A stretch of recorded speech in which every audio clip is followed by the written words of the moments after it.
Hello, everyone. Welcome to another episode of the Easy English Podcast. I'm Hana, and as always, I am here with my co-host and good friend, Alex. Hi, Hana, and hello to all our wonderful listeners around the world.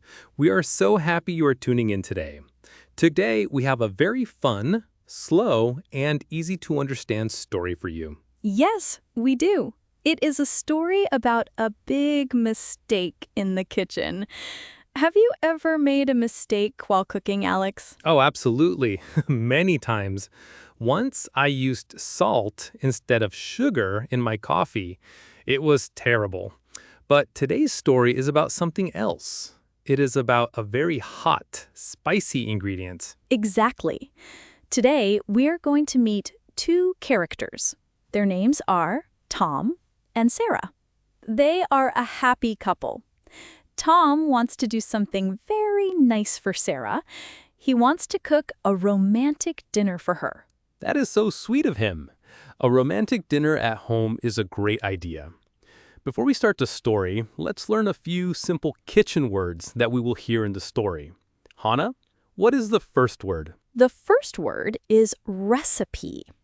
A recipe is a list of instructions that tells you how to cook a specific meal. For example, I am reading a recipe for tomato soup. It tells you what ingredients you need. Excellent word. And ingredients is another good word. Ingredients are the food items you mix together to make a dish. For example, tomatoes, water, and salt are ingredients for tomato soup. Perfect. Another word is mild. When we talk about food, especially spicy food, mild means it is not hot at all. It is gentle on your tongue.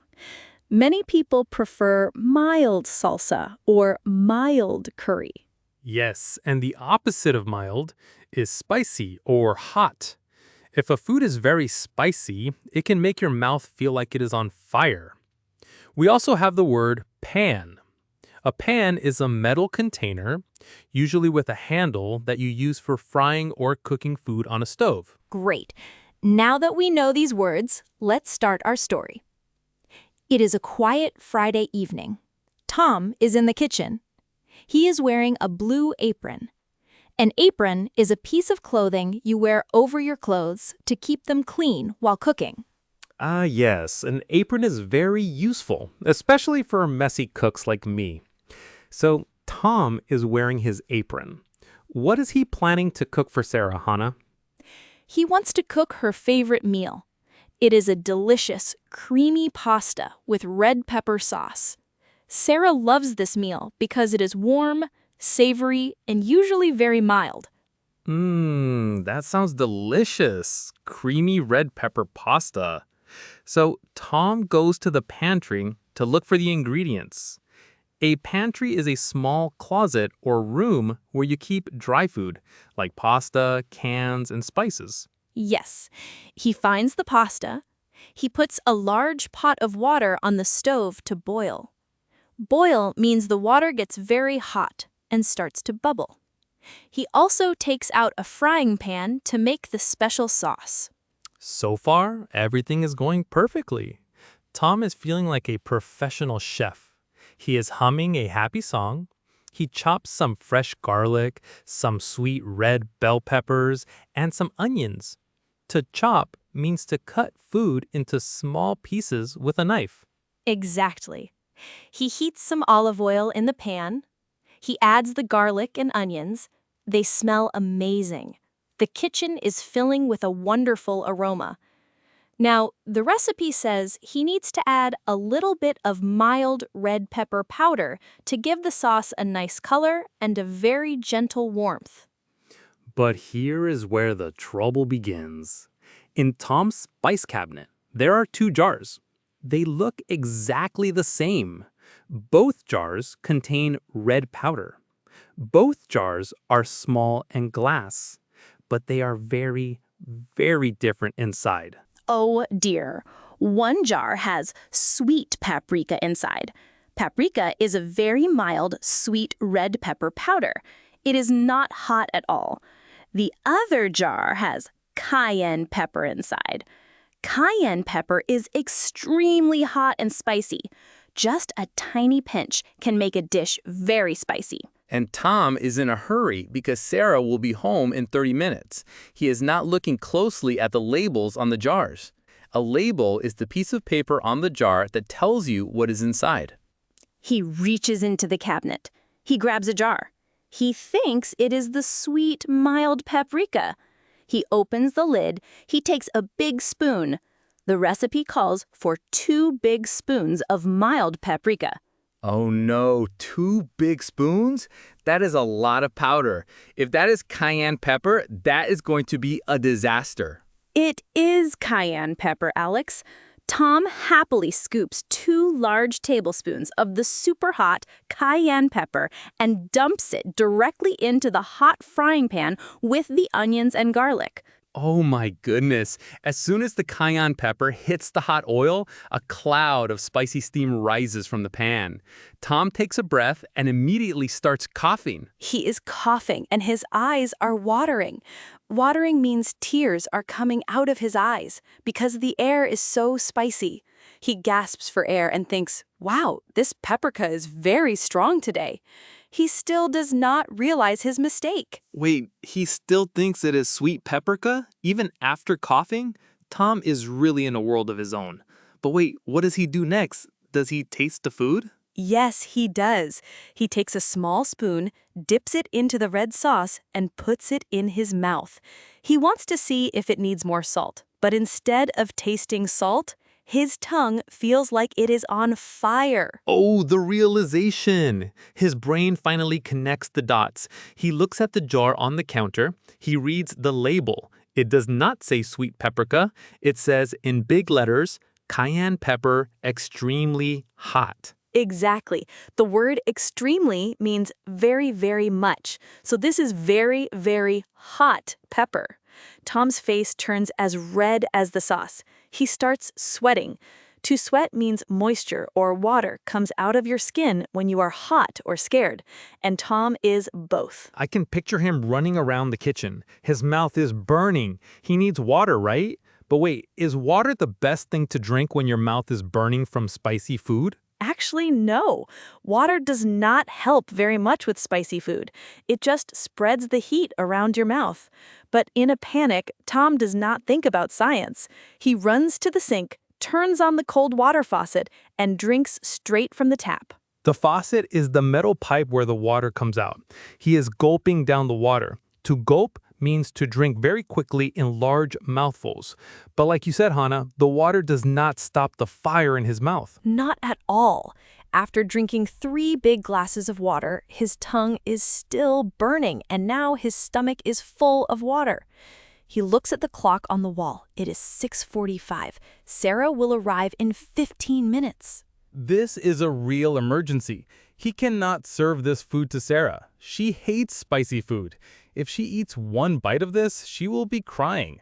So what does Tom do? Does he throw the dinner in the trash and order a pizza? He thinks about it, but he really wants to show her that he can cook. He wants to save the dish. So he decides to fix it. He needs to cool down the spicy sauce using things in his kitchen.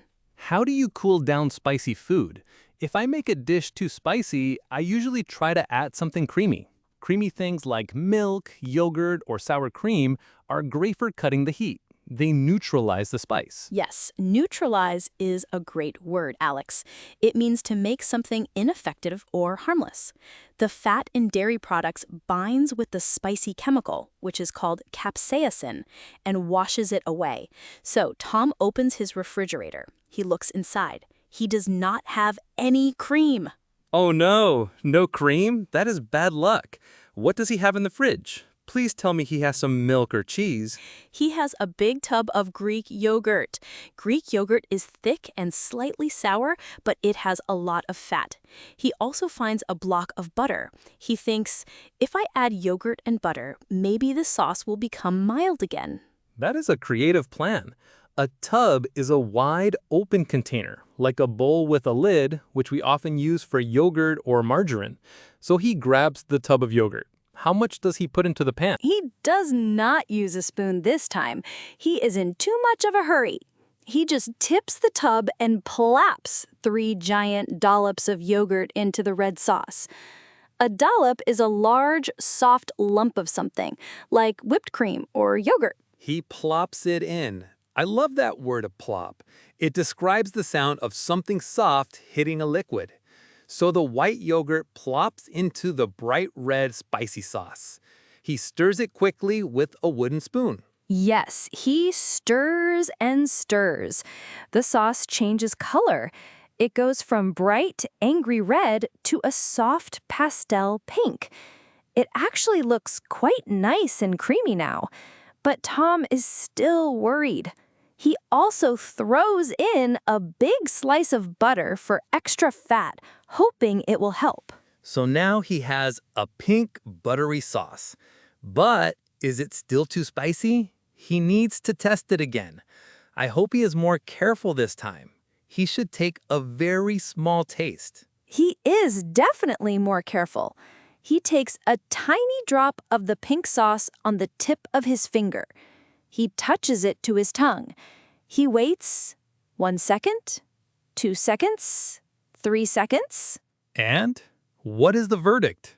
The verdict is the final decision or opinion. Is the fire gone, or is his tongue still screaming? The verdict is, well, it is better, but it is still quite spicy. His tongue is not screaming anymore, but it is definitely whispering very loudly. He can still feel a strong burn. It is like a small fire now, not a giant forest fire, but still too hot for Sarah. Oh dear, a whispering fire is still a fire. And Sarah will be home in just 10 minutes. Time is ticking. What else can he find in the kitchen? There must be something else to neutralize the spice. To neutralize means to stop something from working or to make it harmless. Exactly. He looks inside the pantry.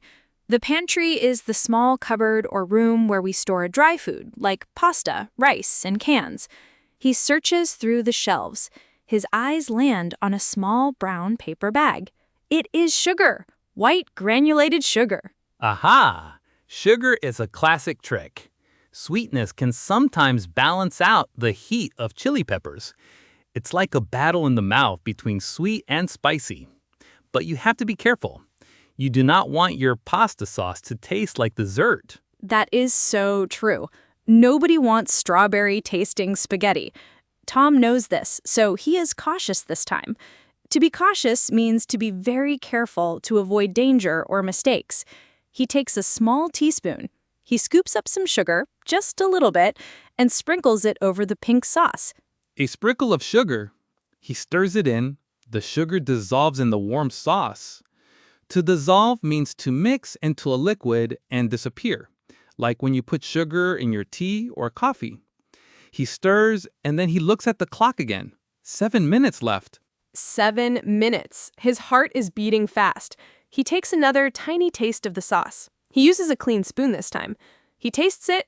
Wow! The sugar really helped. The sharp, painful burn is gone. Now it is just a warm, pleasant tingling. It actually tastes delicious. What a relief! A relief is a warm, happy feeling you get when something bad stops or does not happen. But wait, Hannah. The sauce is now pink, buttery, and slightly sweet. Is it still a traditional Italian tomato sauce? Not at all. It is a completely new creation. It is a creamy, pink, sweet, and spicy tomato sauce. But Tom does not care about tradition right now. He just cares about survival. He quickly drains the pasta. To drain means to pour away the liquid from something. He pours the hot water out of the pot, leaving only the cooked spaghetti. Perfect. He drains the spaghetti and throws it into the pot with the pink sauce. He mixes it all together. The pasta absorbs the sauce. It looks creamy and rich. Honestly, it looks like a dish from a fancy restaurant, not a kitchen disaster. It really does. He quickly grabs two nice plates. He uses a pair of tongs to lift the pasta and place it neatly on the plates. He tries to make it look beautiful. He adds a little leaf of fresh basil on top. Basil is a green herb with a lovely, sweet smell that goes perfectly with tomatoes. Ah, the power of presentation. Even if you make a mistake, if you present it beautifully, people think you did it on purpose. Presentation is how something looks when you give it to someone. He wipes the edges of the plates with a clean cloth. He is a professional now. Just as he places the plates on the dining table, he hears a sound. Click, clack. It is the sound of the front door opening. Sarah is home. Perfect timing. Literally at the last second. Tom quickly takes a deep breath, wipes the sweat from his forehead with his sleeve, and tries to look cool and relaxed. He walks to the door to greet her. Sarah walks in. She looks tired from her long day at work, but she smiles when she sees Tom. Then she sniffs the air. She says, "Wow, something smells amazing. What did you make?" I wonder if she can smell the panic in the air or just a sweet, creamy tomato sauce. Tom smiles and says, "I made a special pasta for you. It is a creamy tomato and herb pasta with a little touch of spice." A little touch of spice, he says. That is a major understatement. An understatement is when you describe something as smaller or less important than it really is. It was a volcano, Tom. It was indeed. But now it is time for the ultimate test. They sit down at the table, the candles are lit, the plates look beautiful. Sarah takes her fork, she twirls the spaghetti around it. To twirl means to turn something around and around quickly. She lifts the fork to her mouth. And she takes a bite. Oh my goodness, Tom is frozen. He is holding his breath, watching her eyes very closely. He is waiting for the explosion. He is waiting for the red face, the tears, the screaming. It is like a scene from an action movie, but with a fork instead of a bomb. Sarah chews the pasta slowly. She closes her eyes. Tom is thinking, is she enjoying it or is she about to faint? And then she opens her eyes and smiles. She says, "Tom, this is delicious. It has so much flavor, and there is a really nice, warm heat to it. It is actually perfect." Wait, really? Perfect? Tom cannot believe his ears. He looks at his plate, then at her plate. He wonders if he somehow put all the spice in only one part of the pan. He takes a small bite of his own pasta to check. And what happens? Does he burn his tongue? He eats a forkful. He prepares for the fire. But it is actually great. The milk, the heavy cream, the extra cheese, and the touch of honey completely balance the hot chili powder. In cooking, to balance a flavor means to make different tastes work together so that one taste is not too strong. The creaminess and sweetness save the dish. That is amazing! Tom's crazy kitchen rescue actually worked. He looks at Sarah and says, "I am so glad you like it. I wanted to make sure it had a little kick to it." A kick. That is a great word for food. When we say food has a kick, we mean it has a sudden, exciting, spicy flavor. For example, this salsa has a nice kick. Exactly. Sarah laughs and says, "Well, it is wonderful. You're a great cook." Tom secretly promises himself that he will never, ever cook without reading the label on the jar again. He learned his lesson the hard way. To learn a lesson the hard way means to learn something by making a mistake and experiencing the difficult results. We all do that sometimes, don't we? It is the best way to remember, though. It really is. Now, Hana, let's look at some of the key vocabulary from this story. It was full of useful words for talking about food, cooking, and spice levels. Let's start with the different levels of spice. We had mild, medium, hot, and spicy. Yes, let's explain those. Mild means there is almost no heat at all. It is very gentle. For example, I prefer mild curry because my stomach is sensitive. Then we have medium, which is in the middle. It has a little heat, but most people can eat it easily. And then we have hot or spicy. This is when the food makes your mouth feel warm or even burn. If something is fiery or burning, it is extremely hot, like the cayenne pepper Tom used by accident. We also used the verb to dilute. Can you explain that one again, Alex? It was very important when Tom was trying to fix the sauce. Of course, to dilute means to make a liquid thinner or less strong by adding water, milk, or another liquid to it. For example, if your soup is too salty, you can dilute it with some water. In the story, Tom diluted the spicy sauce with cream and milk. We also talked about to neutralize. That is a bit more chemical, but we use it in everyday English too. It means to stop something from having an effect. Tomatoes are very acidic, so sometimes we add a pinch of sugar to neutralize the acid. Tom used sugar and honey to neutralize the heat of the chili. And we cannot forget the word dash. Tom wanted to add a dash of paprika. A dash is a very small amount of something, usually a liquid or a powder that you add quickly. You might add a dash of salt to your soup or a dash of milk to your tea. It is much smaller than a spoonful. It is just a quick shake. And finally, my favorite word from today's story, frantic. Tom was frantic when he realized his mistake. Frantic means extremely worried, panicked, and moving very quickly because you do not have much time. Like when you lose your keys and you have to leave for work in 2 minutes. You are frantic, searching everywhere. Exactly. Well, thankfully, our story had a very happy ending. Tom saved the dinner, Sarah loved the pasta, and they had a lovely evening together without any emergency calls to the fire department. And that brings us to the end of today's episode of the Easy English Podcast. Thank you so much for listening to our story and learning these English words with us. We hope you enjoyed it as much as we enjoy telling it. Remember to practice using these words next time you are cooking or eating. Until next time, keep practicing your English, have fun in the kitchen, and goodbye.